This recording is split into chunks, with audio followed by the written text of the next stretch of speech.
fesgar yma, a fel y dol o gobeth. Halo, Seonaidh. Chanil mi dol o gwpr y draste. Ba mi gwpr ffat yn la agos ha mi nes y dol gachi. Yn byw y cosioch gachi. Chafi, bi mi a fein trene. Bi mi a cosioch yn y station. Nach byw y dreifig. Chafi mi a dreifig. Yn bi sif si a dreifig. Chafi, stol yma fi a cosioch. Cyn i fi si fy dol gachi. Be mi dol gachi on yn leher, ac si yw yr. Yn byw y gobr yma ara. Chafi mi a gwpr y marach, just sahanya. Ti fes dy ti anaf la ie.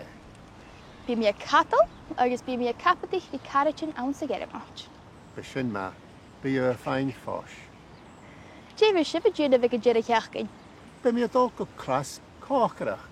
O, carachin bi yn clas cograch. Fi yn clas aws a cholasje. Cymryd y fi si fy ffain chwn y polisje. Be mi a dol ar y bas. Agos je fi si fy cograch.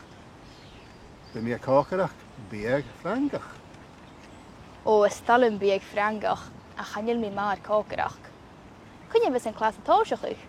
Fi yn clas a tosioch ag 3 oedd yn fesgar. Co fes y tshekysg? Be misje a tjekkisk. Be misje a tjekkisk. Cocrach ffrangach. Wel.